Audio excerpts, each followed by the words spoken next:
Hi అండి, నమస్తే. ఇంతకుముందు వీడియోలో మనం తొలి శాతవాహన రాజుల్లో కొంతమంది గురించి చూసాం.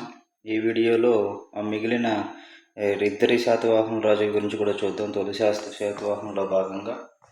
సో ఇంకొక ఆయన వచ్చేసి కుంతల శాతకర్ణి. కుంతల శాతకర్ణి ప్రత్యేకత చెప్పుకోవాలంటే గత చక్రవర్తుల పరిపాలనా కాలంలో రాజభాషగా ఉన్నటువంటి ప్రాకృతం ప్లేస్లో సంస్కృతంని రాజభాషగా చేశాడు.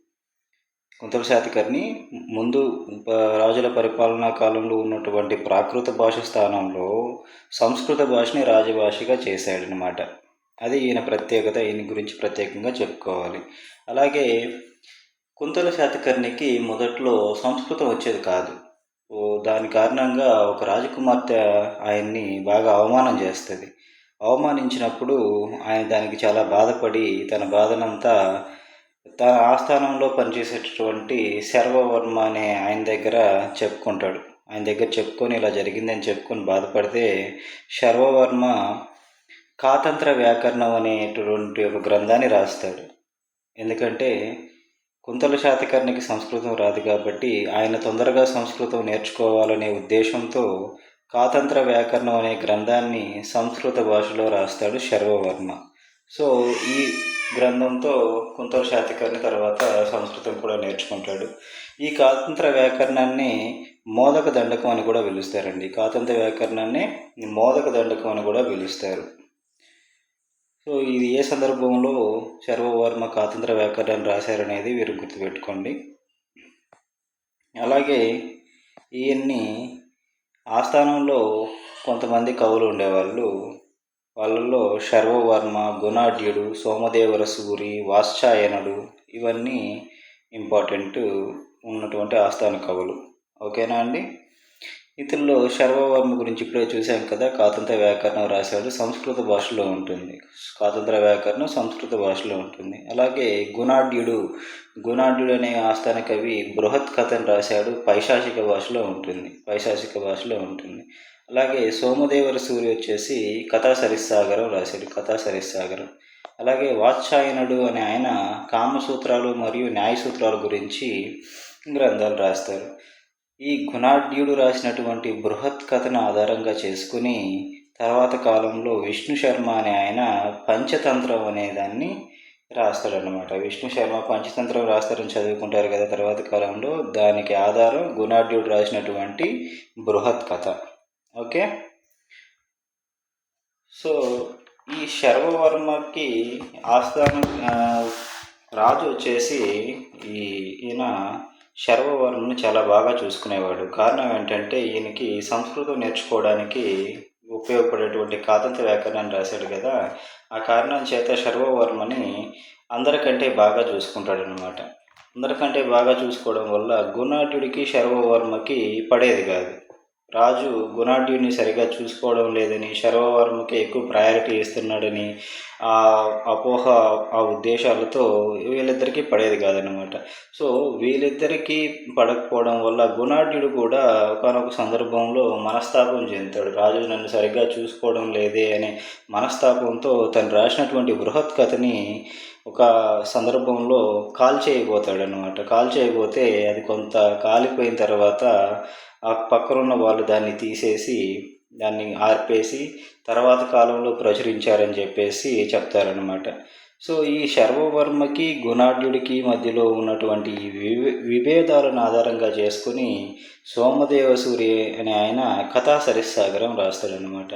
కథా సరిస్సాగరం ఎవరి ఇతివృత్తంతో ఉంటుందంటే శర్వవర్మ గుణాఢ్యుడి మధ్య ఉన్న విభేదాలనే ఇతివృత్తంగా చేసుకుని సోమదేవ సూరి కథా సరిస్సాగరంని రాశాడనమాట.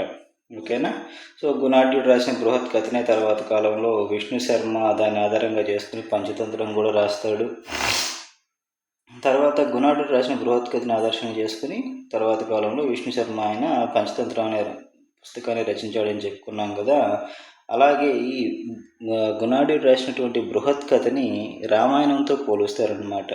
బృహత్ కథలో కథానాయకుడు ఎవరనంటే నరవాహనుడు అని అంటారు. నరవాహనుడు ఎవరు? కుబేరుడు.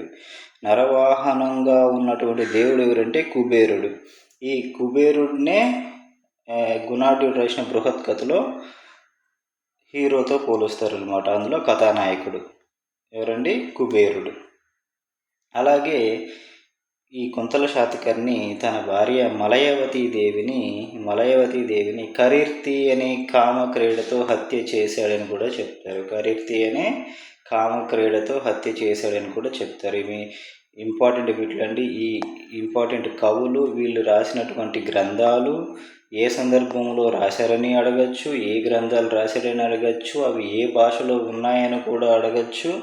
ఓకేనా? ఇవన్నీ గుర్తుపెట్టుకోవాలి మీరు. తర్వాత తన భార్య మలయవతీ దేవిని ఏ క్రీడతో హత్య చేశారని కూడా అడుగుతారు. కరీర్తి క్రీడ అనేది గుర్తుపెట్టుకోవాలి. దీని తర్వాత ఇంకొక రాజు చూస్తే హాలుడు గురించి చూద్దామండి.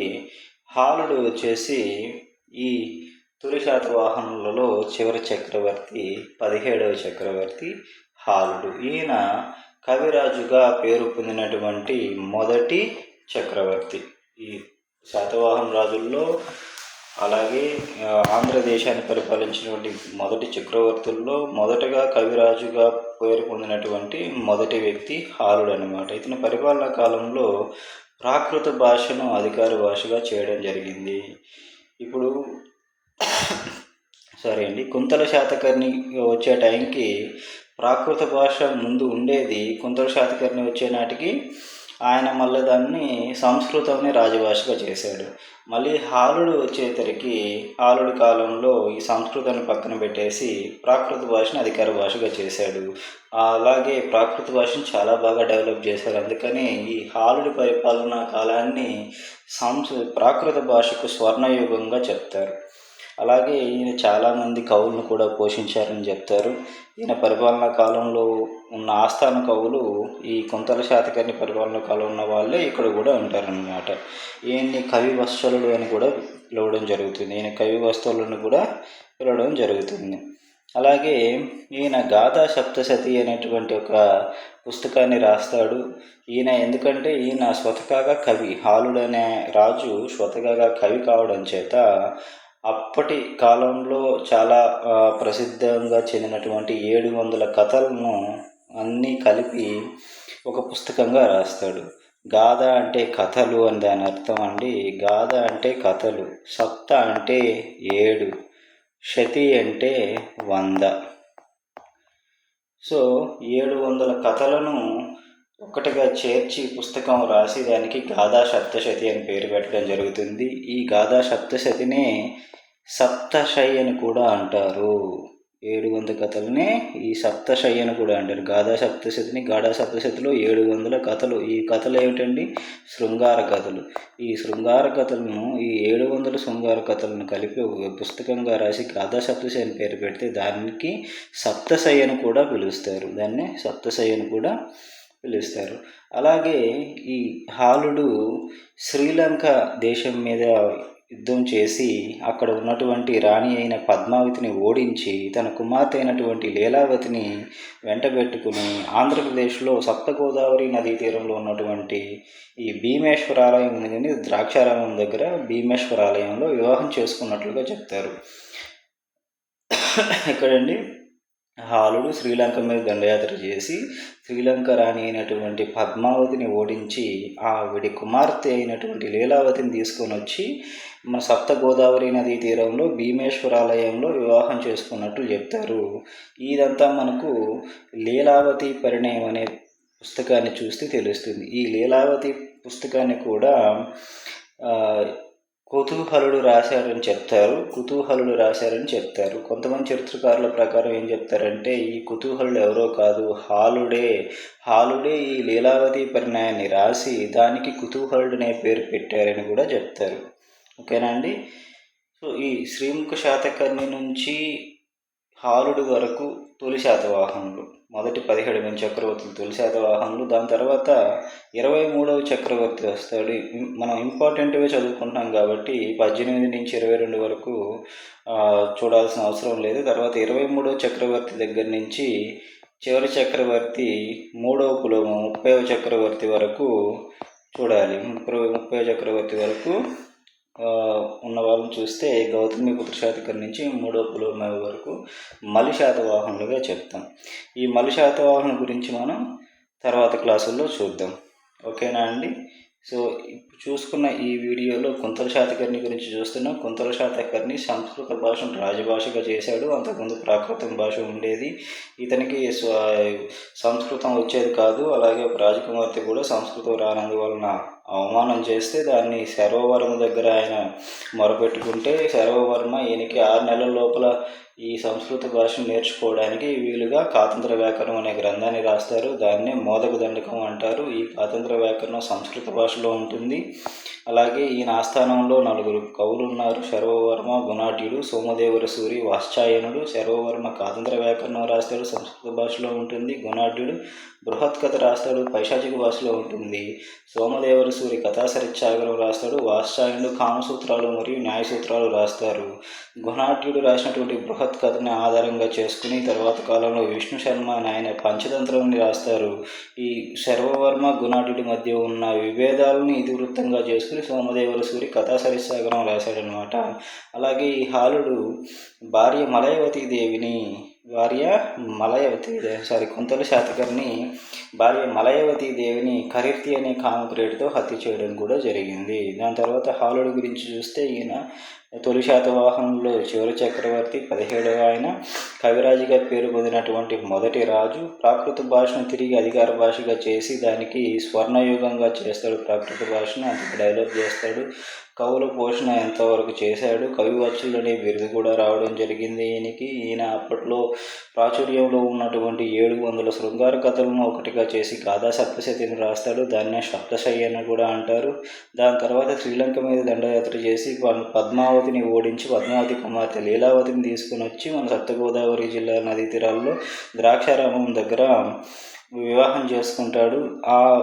దాన్ని అంతటినీ కలిపి ఆయన ఇక్కడి నుంచి శ్రీలంకకి వెళ్ళడం, శ్రీలంక నుంచి లీలావతిని వెంట పెట్టుకుని ఇక్కడికి వచ్చి వివాహం చేసుకోవడం, ఈ మధ్యలో జరిగిన సంఘటనలంతా కలుపుకొని లీలావతి పరిణయం అనేటువంటి ఒక పుస్తకాన్ని రాస్తాడు. దానికి కుతూహలుడు అనే పేరు కూడా పెడతాడు అన్నమాట. ఓకేనా? ఇదండి ఇవాళ క్లాస్కి. తర్వాత మలి శాతవాహనుల గురించి నెక్స్ట్ వీడియోస్లో చూద్దాం. Thank you.